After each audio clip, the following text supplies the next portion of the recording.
বন্ধুরা, তো চলে এসেছি তাজ কিচেনে। আজকে বানাবো কচুরি, মটরশুটির কচুরি। আর এই মটরশুটির কচুরিটা যখন আমরা বেলে নিতে যাই তখন কিন্তু বারবার ফেটে যায়। মটরশুটির কচুরির যে ফিলিংটা রেডি করি সেটা বার হয়ে যায়, সেক্ষেত্রে কিন্তু ফুলতে চায় না বা খুব একটা সুন্দর হয় না। আর এটা একদম পারফেক্টভাবে যেভাবে বানিয়েছি, স্কিপ না করে যদি দেখতে থাকেন তাহলে এটা দেখে বুঝতে পারছেন হাতে যে রুচিটা আছে যে কতটা পারফেক্টভাবে ফুলেছে বা কতটা সর্বদিকে ফিলিংটা কত সুন্দরভাবে ছড়িয়ে গেছে। তো হাতে একটি নিয়ে তো দেখিয়েছি, এটা অবশ্যই দেখে বুঝতে পারছেন। তাহলে এখানে আমি যে যে উপকরণগুলো ব্যবহার করছি সেটা দেখিয়ে দেব। তো এখানে প্রথমে আমি 250 গ্রাম ময়দা নিয়েছি, আর এর মধ্যে দিয়ে দেব স্বাদ অনুযায়ী লবণ, আর দিয়ে দেব 2 টেবিল চামচ তেল। তো এই সব উপকরণগুলো দিয়ে একটু ভালো করে মিশিয়ে নেব। তো তেলটা ময়দার সঙ্গে খুব ভালো করে একটু মিশিয়ে নেব। অনেক সময় ময়দার সাথে তেলটা খুব ভালোভাবে না মিশিয়েই আমরা জল দিয়ে মিশিয়ে নিই, কিন্তু সেভাবে করব না। আমি এখানে তেল, লবণ আর ময়দাটা খুব ভালো করে একটু মিশিয়ে নিচ্ছি। মিশিয়ে নেওয়ার পরে রুম টেম্পারেচারে থাকা জল দিয়ে আমি অল্প অল্প জল দেব, দিয়ে খুব ভালো করে একটি ডো রেডি করে নেব। আর এখানে আমি একবারে খুব বেশি জল ব্যবহার করব না, সেক্ষেত্রে কিন্তু ডোটা একদম নরম হয়ে যাওয়ার সম্ভাবনা আছে। সেজন্য আমি অল্প অল্প জল দিয়ে কিন্তু ডোটা রেডি করে নিচ্ছি। তো এইভাবে ডোটা কিন্তু রেডি করে নিয়েছি, আর কতটা সফট হয়েছে সেটাও দেখিয়ে দিচ্ছি। তো এখানে আমি এটাকে রেস্টে রেখে দেবো যতক্ষণ আমি মটরশুঁটি ফিলিংটা রেডি করব। তো এখানে 3-4 ফোঁটা আমি তেল নিয়েছি, নিয়ে এইভাবে ময়দার মধ্যে মিশিয়ে দিচ্ছি। যে ডোটা রেডি করে রেখেছিলাম তার মধ্যে দিয়ে দিলাম, দিয়ে এটাকে ঢাকা দিয়ে আমি রেস্টে রেখে দেবো। এদিকে আমি ফিলিংটা রেডি করে নেব। তো ফিলিংটা রেডি করার জন্য এখানে আমি একদম ফ্রেশ মটরশুঁটি নিয়েছি। যেহেতু এখন ভোরে ভোরে মটরশুঁটি চলে আসছে বাজারে, তো প্রচুর পরিমাণে মটরশুঁটি উঠেছে, সেই জন্য একদম ফ্রেশ মটরশুঁটি নিয়েছি। তো এখানে যে পরিমাণে ফিলিংটা রেডি করতে চান সেই পরিমাণে নেবেন। তো এখানে আমি 1 বাটি নিয়েছি, আর এর মধ্যে দিয়ে দিলাম 2টো কাঁচা লঙ্কা, আর দিয়ে দিলাম কিছুটা আদা, 1/2 চামচ গরম মশলা, 1/2 চামচ জিরে গুঁড়ো, স্বাদ অনুযায়ী লবণ, আর দিয়ে দিলাম 1/2 চামচ জোয়ান, দিয়ে সব কিছু একটা পেস্ট রেডি করে নেব। আর এই পেস্টটা রেডি করার সময় আমি এখানে 2 চামচ মতো জল ব্যবহার করেছিলাম। আর পেস্টটা দেখুন কতটা স্মুথ হয়েছে, এর মধ্যে কিন্তু কোনো দানা দানা ভাব নেই, একদম স্মুথ একটা পেস্ট রেডি করে নিয়েছি। এটা আমি চামচে করেও দেখিয়ে দিচ্ছি যে এর মধ্যে কিন্তু কোনো অংশে একদম মটরশুঁটি নেই। তো এখানে একটি কড়া বসিয়ে দিয়েছি গ্যাসের উপরে। এখানে প্রথমে আমি 1 চামচ, বড় টেবিল চামচের 1 চামচ আমি বেসন নিয়েছি। এই বেসনটা দেওয়ার জন্য কিন্তু ফিলিংটা একদম পারফেক্ট হবে, আর এটা একবার ট্রাই করে দেখবেন। তো সেটাকে আমি ভালো করে একটু ভাজা করে নিয়ে তুলে রেখেছি। রেখে এদিকে কড়াটা পরিষ্কার করে নিয়েছি, তার মধ্যে দিয়ে দিলাম 1 চামচ ঘি। এখানে ঘিয়ের পরিবর্তে আপনারা অবশ্যই রিফাইন্ড অয়েল ব্যবহার করতে পারেন, তো ঘিটা দিলে স্বাদটা অনেকটা বেশি হয়। আর দিয়ে দিলাম সামান্য পরিমাণে হিং। তো হিংটা দিয়ে, আর ফ্লেমটা কিন্তু এখন একদম লো রেখেছি। হিংটা দেওয়ার পরে 30 থেকে 40 সেকেন্ড মতো এইভাবে একটু নাড়াচাড়া করে ভাজা ভাজা করে নিলাম। নিয়ে এর মধ্যে দিয়ে দেব যে পেস্টটা রেডি করে রেখেছিলাম সেই পেস্টটা। আর এই পেস্টের মধ্যে কিন্তু সমস্ত মশলা দেওয়া আছে, সেই জন্য এর মধ্যে কিন্তু বাড়তি করে আমি কোনো মশলাই ব্যবহার করব না। তো ফ্লেমটা লো রেখেছি, এই লোতে রেখেই আমি সম্পূর্ণ ফিলিংটাকে রেডি করে নেব। এইভাবে শুকনো শুকনো করে নেব। আর প্রথমত এর মধ্যে কিন্তু আমি খুব একটা জল ব্যবহার করিনি, সামান্য 2 চামচ, ছোটো চা চামচে 2 চামচ জল ব্যবহার করেছিলাম। সেই জন্য কিন্তু পেস্টটা দেখুন একদম ঘন আছে, কোনো পাতলা নেই। তো এর মধ্যে আমি 1/2 চামচ চিনি দিলাম, এতে করে টেস্টটা অনেকটাই বাড়িয়ে দেবে। যদি কেউ চিনি না খান সেক্ষেত্রে কিন্তু অবশ্যই স্কিপ করে যেতে পারেন।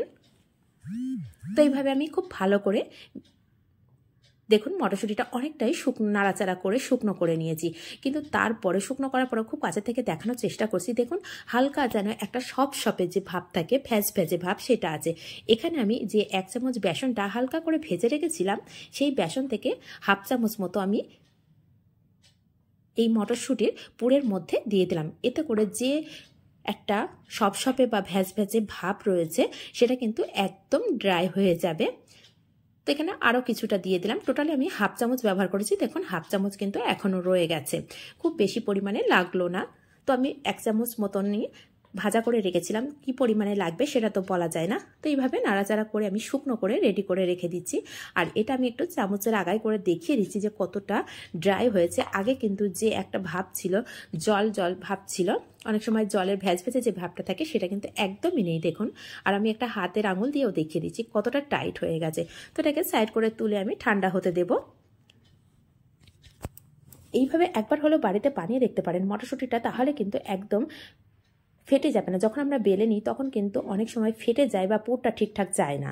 তো এদিকে ময়দাটা দেখে নেব। যে ডোটা রেডি করে রেখেছিলাম সেটা দেখুন অনেকটাই সেট হয়ে গেছে, আর আগের থেকে কিন্তু অনেকটা নরম হয়ে গেছে। এটাকে আবারও 1 মিনিট মতো আমি মেখে নিয়েছি। মেখে নেওয়ার পরে ছোট ছোট করে লেচি কেটে নিচ্ছি। যেভাবে লুচি বা পুরির জন্য লেচি করে ঠিক সেইভাবেই যে যেমন সাইজে লুচি বা পুরি করতে চান সেইভাবেই করতে পারেন। তো আমি এখানে ছোট ছোট করে লেচিগুলো কেটে নেব। আর কতটা সহজে বানানো যায় সেটা তো দেখেই বুঝতে পারছেন। তো এখানে সব লেচিগুলো কেটে নিয়েছি। এখান থেকে আমি একটি লেচি হাতের মধ্যে নিয়ে নেব, নিয়ে হাতের তালুর মধ্যে নিয়ে নিচ্ছি। নিয়ে এইভাবে একটু গোল করে নিয়ে মাঝখানে বুড়ো আঙুল দিয়ে একটু প্রেস করে দিচ্ছি। দেখুন এইভাবে একটা খুঁড়ি মতো করে নিচ্ছি। তো এখানে যে মটরশুঁটির পুরটা রেডি করে রেখেছিলাম সেটা দেখুন হাতের মধ্যে নিয়ে দেখে দিচ্ছি কতটা শুকনো হয়েছে, সেটা দেখেই বুঝতে পারছেন। আবার কিন্তু খুব বেশি টাইটও হয়নি, সেই জন্য একটু পরিমাণ বুঝেই কিন্তু বেসনটা দিতে হবে। খুব বেশি বেসন দিলে কিন্তু শক্ত হয়ে যাবে। আর এটা কিন্তু খুব সহজেই দেখুন পুরটা ভিতরে দিয়ে দিচ্ছি, আর এটা যখন বেলবো একটাও কিন্তু ফেটে যাবে না। তো এখানে এইভাবে একটা রেডি করে নিয়েছি। ঠিক একইভাবে আমি আরও একটা রেডি করে দেখাচ্ছি। ঠিক একইভাবে আমি হাতের তালুর মধ্যে নিয়ে একটু গোল করে নিয়ে বুড়ো আঙুল দিয়ে প্রেস করে দিচ্ছি, ভিতরটা দিয়ে একটু খুঁড়ির মতো করে নিচ্ছি। তো আমি আরও সহজভাবে আরেক রকমভাবে বানিয়ে অবশ্যই দেখিয়ে দেবো আপনাদেরকে, যেটা আপনাদের কাছে সুবিধা বা খুব সহজ মনে হবে সেই ট্রাই করে দেখবেন। তো এইভাবে সমস্ত মুখটা কিন্তু একদিকে বন্ধ করে দিচ্ছি, দিয়ে এইভাবে আবারও হাত দিয়ে একটু গোল করে নিচ্ছি। তো অনেক সময় খুঁড়ি করতে পারেন না, তো এই ক্ষেত্রে দেখুন আমি হাতে তালুর ওপরে রেখে কিন্তু একটু চেপে দিয়ে হালকা করে একটু বড় করে নিলাম, কোনো খুঁড়ি করিনি। দিয়ে মাঝখানে ঠিক একইভাবে পুরটা দিয়ে চারিদিক দিয়ে এইভাবে বন্ধ করে দিলাম। দিয়ে সমস্তটাই রেডি করে নিয়েছি। এখন আমি বেলে নেব।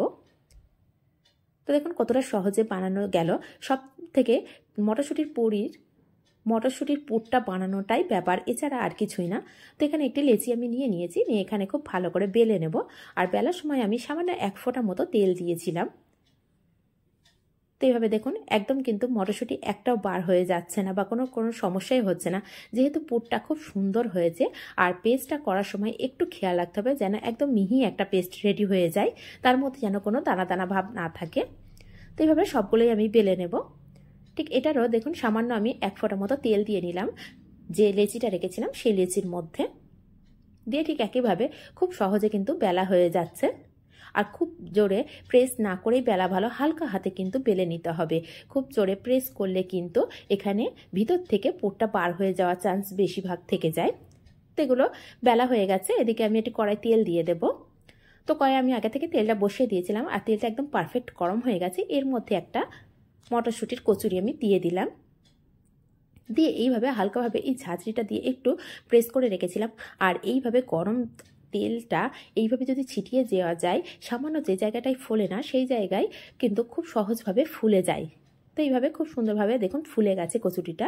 তো আবারও উল্টে পাল্টে আমি আর একটা সাইড খুব ভালো করে ভাজা করে নিচ্ছি।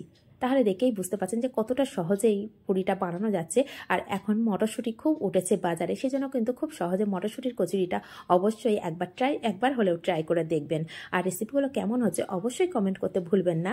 নিত্য নতুন রেসিপি পেতে প্লিজ চ্যানেলটিকে সাবস্ক্রাইব করে পাশে থাকা বেল আইকনটি প্রেস করে রাখবেন, যাতে করে আমার নিত্য নতুন রেসিপিগুলো সবার আগে আপনাদের কাছে পৌঁছে যায়। দেখুন একইভাবে আবারও একটা আমি লুচি দিয়ে দিয়েছি। দিয়ে কত সহজে ফুলে যাচ্ছে, আর প্রত্যেকটাই কিন্তু ফুলবে এইভাবে। যদি এইভাবে আপনারা মটরশুঁটির পুরটা বানাতে পারেন তাহলে কিন্তু একদম প্রত্যেকটাই ফুলে যাবে। আর প্রত্যেকটা কিন্তু এইভাবে ফুলেছে। সবটা তো দেখানো সম্ভব হয় না, তো যে কটা দেখানো সম্ভব হয়েছে সে কটাই আমি দেখিয়ে দিচ্ছি পরপর। দেখুন কত সহজে এইভাবে বানিয়ে নেওয়া যাচ্ছে। তো সবগুলো আমার বানানো রেডি হয়ে গেছে। আর এটা কতটা নরম হয়েছে সেটা দেখেই বুঝতে পারছেন। প্রত্যেকটা যেহেতু ফুলেছে সেহেতু অনেকটাই নরম হবে। তো এটা খুব গরম, তারপরেও আমি দেখিয়ে দিচ্ছি। আর এটা মনে করছেন যে একদম হয়তো ফোলেনি, এটা না, ফুলে গেছে। এটা অনেকক্ষণ হয়ে গেছে বলে ফোলা ভাবটা কিন্তু কমে গেছে। আর ফোলা ভাব কমে গেছে বলে এই নয় যে শক্ত হয়ে যাচ্ছে, তারপরেও কিন্তু অনেকটাই নরম থাকবে। আর তবে কচুরি বা লুচি পুরি যে কোনো জিনিস একটু গরম গরম খেতেই বেশি টেস্ট লাগে ঠান্ডা হয়ে যাওয়ার পর থেকে। তো আমি এখানে একটা হাত দিয়ে ছিঁড়ে দেখিয়ে দিচ্ছি। দেখুন পুরটা কতটা ভিতরে পারফেক্টভাবে চারিদিকে ছড়িয়ে গেছে। তো এইভাবে একবার হলে পুরটা কিন্তু বানিয়ে নিতে পারেন, এর পুরটাই মেন। তো এইভাবে একবার বানিয়ে দেখবেন, এর টেস্ট অসাধারণ। তাহলে আজ এই পর্যন্ত, আবার আসবো অন্য কোনো রেসিপি নিয়ে। ধন্যবাদ।